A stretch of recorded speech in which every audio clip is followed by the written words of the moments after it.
Hi అండి, అందరికీ నమస్కారం అండి. Welcome back to latest updates. AP రాష్ట్ర వ్యాప్తంగా ఎవరైతే కొత్త ఫ్రెండ్స్ కోసం ఎదురు చూస్తున్నారో వారందరికీ సంబంధించి భారీ అప్డేట్ రావడం అయితే జరిగిందండి. దీంతో పాటుగా 50 ఏళ్లకి పెన్షన్కి సంబంధించి న్యూస్ అయితే రావడం జరిగింది. మరి గవర్నమెంట్ రిలీజ్ చేసిన అప్డేట్స్ ఏంటి, మరి కొత్త పెన్షన్స్ మనకి ఎప్పటి నుంచి మంజూరు చేస్తారు, అదేవిధంగా 50 ఏళ్ల పెన్షన్ ఎప్పటి నుంచి ఇస్తారన్న పూర్తి సమాచారం ఈరోజు వీడియోలో తెలుసుకుందాము.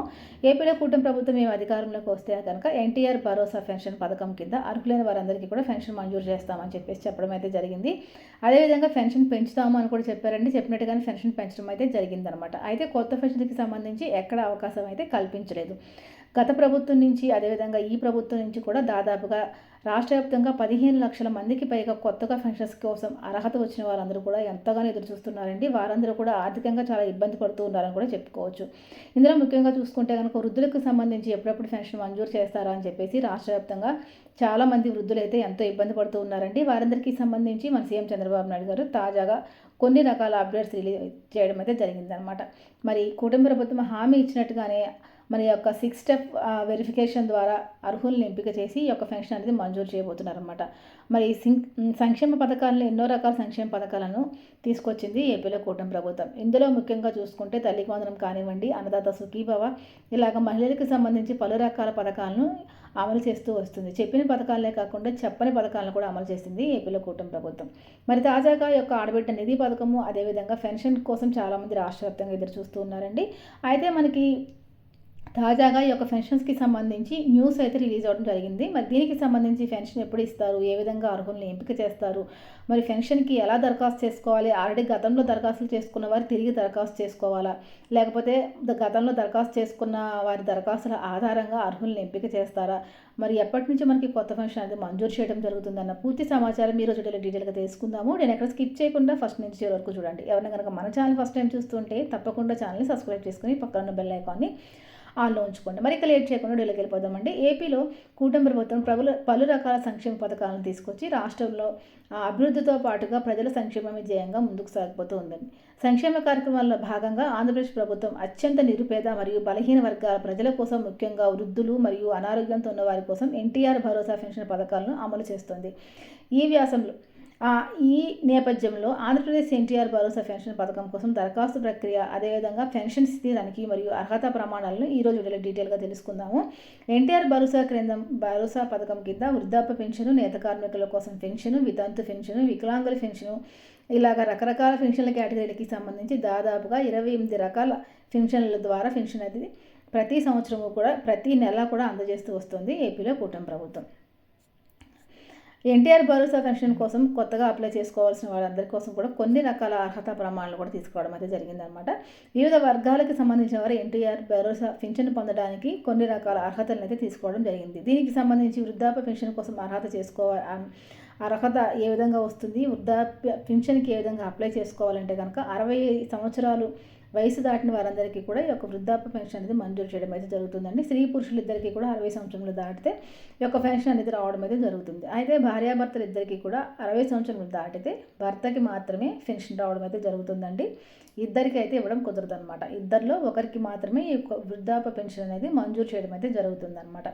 అయితే రాష్ట్ర వ్యాప్తంగా ఇప్పటివరకు కూడా కొత్త పెన్షన్స్ ఏపీ ప్రభుత్వం మంజూరు చేయలేదు. కానీ మరి స్పౌజ్ పెన్షన్ ఆప్షన్ కింద వితంతువులకు మాత్రం 1,00,000 మందికి పైగా కొత్త పెన్షన్లు అనేది ఇస్తూ వస్తుంది. ఎవరికైతే భర్తకి పెన్షన్ వస్తూ ఉండి ఆయన కనుక చనిపోయి ఉంటే కనుక అలాంటి మహిళలకు వెంటనే ఈ యొక్క పెన్షన్ భర్తీ చేయడాన్ని స్పౌజ్ పెన్షన్ అంటారు అనమాట. ఇలాంటి వారికి కేవలం మహిళలు ఎక్కడ ఇబ్బంది పడకూడదని చెప్పేసి 1 నెల రోజుల్లోనే స్పౌజ్ పెన్షన్ ఆప్షన్ కింద వితంతువులకి ఒక వితంతు పెన్షన్ అనేది ఇవ్వడం అయితే జరుగుతూ ఉందన్నమాట. అదేవిధంగా ఇప్పుడు కొత్తగా 60 సంవత్సరాలు దాటిన వాళ్ళు రాష్ట్ర వ్యాప్తంగా వృద్ధులు చాలామంది అయితే ఒక పెన్షన్ కోసం ఎదురు చూస్తూ ఉన్నారండి. ఈ వృద్ధులకి సంబంధించి కొన్ని రకాల అర్హత ప్రమాణాలను తీసుకురావడం అయితే జరిగిందనమాట. ఖచ్చితంగా వృద్ధాప్య పెన్షన్ కోసం అప్లై చేసుకోవాల్సిన వృద్ధులు ఎవరైతే ఉన్నారో వారు కనీసంగా మీ యొక్క ఆధార్ కార్డులో 60 సంవత్సరాలు పైబడి ఉండాలన్నమాట. అదేవిధంగా మీరు క్యాస్ట్ సర్టిఫికేటు, ఇన్కమ్ సర్టిఫికేటు, దాంతో పాటుగా మీరు రేషన్ కార్డు, ఆధార్ కార్డు కలిగి ఉండాలి. రేషన్ కార్డుకి, ఆధార్ కార్డుకి కూడా కేవైసీ అనేవి కంప్లీట్ చేసుకోవాల్సి ఉంటుందండి. ఇవన్నీ కేవైసీ ఎవరైతే కంప్లీట్ చేస్తారో వారికి మాత్రమే పెన్షన్ రావడం అనేది జరుగుతుందన్నమాట. దీంతో పాటుగా మరి ఇక వితంతు పెన్షన్స్ కోసం అప్లై చేసుకోవాల్సిన వాళ్ళు ఖచ్చితంగా వితంతు పెన్షన్, భర్త యొక్క death certificate, Aadhaar card, ration card, దీంతో పాటుగా ఆధార్ కార్డుకి రేషన్ కార్డుకి కేవైసీ అనేది కంప్లీట్ చేయాల్సి ఉంటుందండి.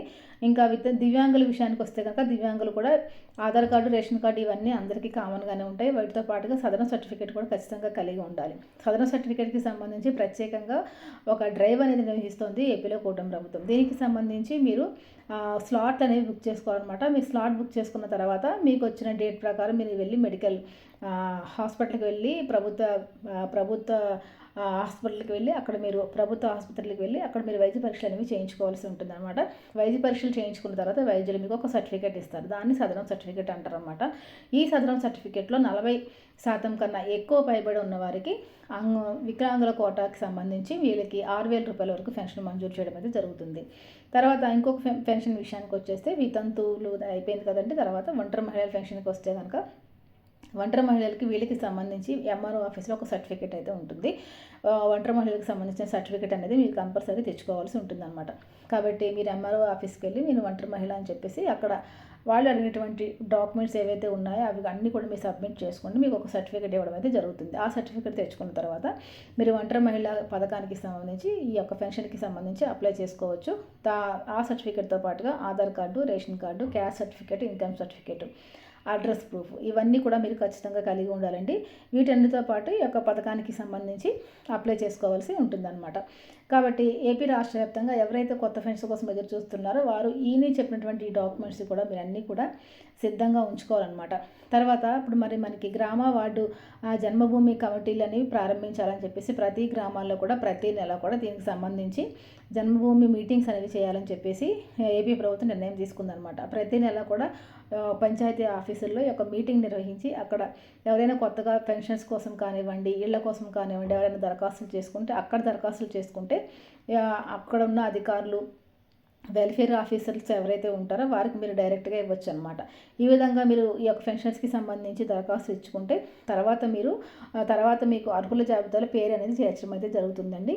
కాబట్టి గత ప్రభుత్వంలో దరఖాస్తులు చేసుకున్నా కానీ ఇప్పుడు కొత్తగా ఎవరైతే పెన్షన్ కోసం అప్లై చేసుకోవాలనుకుంటున్నారో వారు ఖచ్చితంగా ఈ యొక్క పెన్షన్స్ కోసం దరఖాస్తు చేసుకోవాలి. మళ్ళీ మీరు దరఖాస్తు చేసుకోవాలి ఉంటుందన్నమాట. కాబట్టి మీరు ఇలాగనే చేసుకోవచ్చు. లేకపోతే మీ గ్రామాల్లో మీ గ్రామ వార్డు సచివాలయాలకు వెళ్ళి అక్కడ వెల్ఫేర్ అధికారులకి యొక్క దరఖాస్తులకు సంబంధించి మీరు అప్లికేషన్స్ ఇవ్వడం వల్ల అక్కడ వారు మీ డీటెయిల్స్ అన్నీ కూడా సిస్టంలో అప్లోడ్ చేసేసి ఉంచడం జరుగుతుందండి. తర్వాత ఈ యొక్క పెన్షన్స్కి సంబంధించి న్యూస్ రాగానే అప్డేట్ రాగానే గవర్నమెంట్ నుంచి వెంటనే మీకు ఈ యొక్క పెన్షన్స్ జాబితాలోకి మీ పేరుని యాడ్ చేయడం అయితే జరుగుతుందన్నమాట. కాబట్టి ఏపీ రాష్ట్ర వ్యాప్తంగా ఎవరైతే కొత్త పెన్షన్స్ కోసం ఎదురు చూస్తున్నారో వారందరూ కూడా ఈ యొక్క విషయాన్ని గమనించండి. ఆంధ్రప్రదేశ్ ఎన్టీఆర్ భరోసా పెన్షన్ పథకం కింద ఎన్టీఆర్ భరోసా పెన్షన్ అనే పోర్టల్ వెబ్సైట్ కూడా ఉందన్నమాట. ఆ పోర్టల్లోకి వెళ్ళి ఒకవేళ మీరు అప్లై చేసుకుని ఉంటే కనుక మీ దరఖాస్తు ఏ విధంగా ఉందని చెప్పేసి మీరు అక్కడ చెక్ చేసుకోవచ్చు. ఇవన్నీ కూడా ఏపీ ప్రభుత్వం మరి ఇవన్నీ తీసుకోవడం అయితే జరుగుతుందండి. ఈ యొక్క కొత్త పెన్షన్స్ కోసం అప్లై చేసుకోవాలనుకుంటున్న వారు ఖచ్చితంగా ఆంధ్రప్రదేశ్లో శాశ్వతంగా నివాసితులే ఉండాలన్నమాట. అంటే దీనికి సంబంధించి మీరు సచివాలయాల ద్వారా జియో ట్యాగింగ్ అంటే హౌస్ హోల్డింగ్ మ్యాపింగ్లో మీరు నమోదై ఉండాలండి. ఎవరైతే హౌస్ హోల్డింగ్ మ్యాపింగ్లో నమోదై ఉంటారో వారికి మాత్రమే ఒక ఎన్టీఆర్ భరోసా పెన్షన్ పథకం అయితే వర్తిస్తుందన్నమాట. అదేవిధంగా మీరు మీ యొక్క ఆధార్ కార్డుకి రేషన్ కార్డు ఎవరైతే కొత్త స్మార్ట్ రేషన్ కార్డులు తీసుకున్నారో వారందరూ కూడా రేషన్ దుకాణాల వద్దకు వెళ్ళి వేలిముద్రల ఆధారంగా